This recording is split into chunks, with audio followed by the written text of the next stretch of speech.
Hello friends, Bill Hobson here, and recent developments in the news have prompted me to put together a few thoughts that I'd like to share with you because by now, I think everybody has heard about the tragedy that took place on the movie set in New Mexico, the movie set where Alec Baldwin was shooting a production that was going to be released in a few months.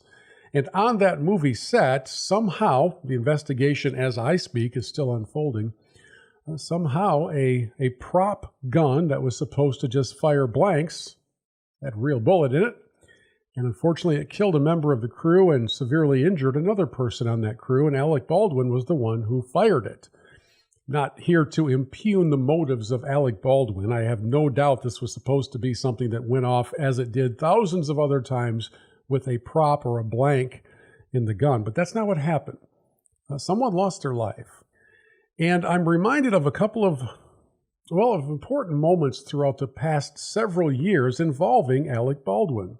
The most notable of which would be when former Vice President Dick Cheney was on a hunting trip with his best friend and an accident occurred, and somehow that best friend ended up catching a bunch of buckshot to the face from a gun that was fired by the vice president. When that happened, of course, there were all sorts of jokes made. Thankfully, the guy survived. He was injured, but he survived. But all kinds of jokes were made. And as you may expect, in this age of flame-throwing on social media, Alec Baldwin stepped to a keyboard and just ripped into the vice president. I bring that up now because the roles are completely reversed, except someone died. And I'm reminded of where we are as a culture. We are in an instant reaction, driven by anger, get to a keyboard and just hit send mindset, often driven by deep dislike and hatred of the other side of the political aisle. And I don't understand it. In fact, some people are so demented and so deranged that they've actually created what's called burner accounts. That's an account, let's say on Twitter, where you can go and post, but it doesn't identify you at all. It's kind of an anonymous account. There might be a picture of something generic on the profile, but nobody would ever know who it is. That's your burner account. That's your outlet to go ahead and say whatever you want with impunity because nobody will ever know that it belongs to you. And I think the whole thing is sick and sad. Now, I'm not going to decry the existence of social media, although an argument could be made that we'd have all been better off had none of it ever been created. Then again, some of you are watching this very video thanks to the advent of social media because that's how you first heard about it.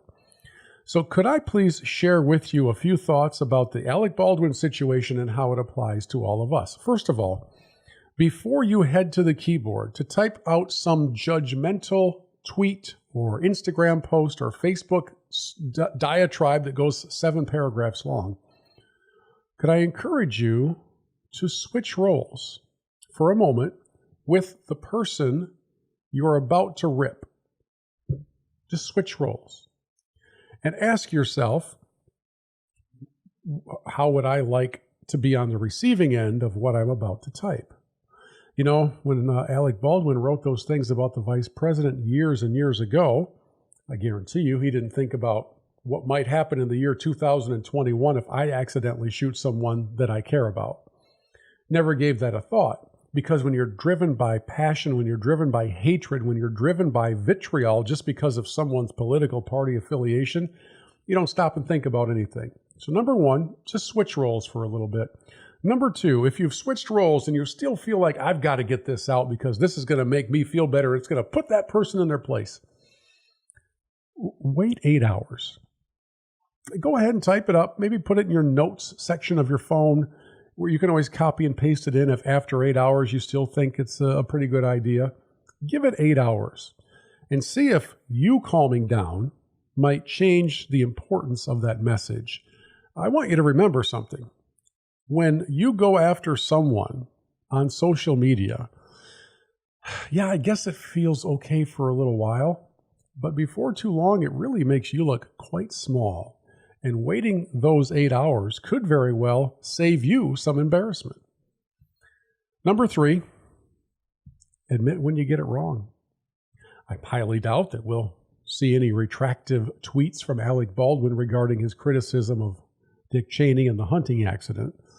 And at the same time, I highly doubt we'll see the Cheney family attacking Alec Baldwin for this tragic accident.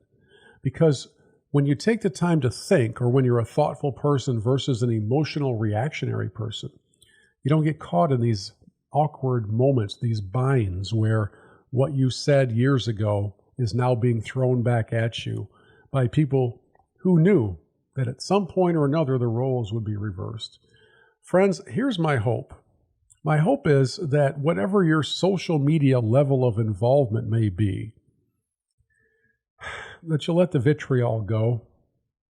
You're really not going to change anybody's mind. Believe me, I've been there. I have written up diatribes and manifestos over the years, and as it turns out, none of my brilliant prose really changed a thing.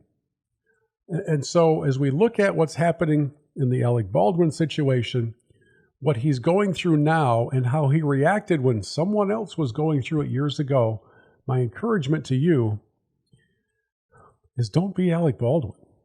Be better.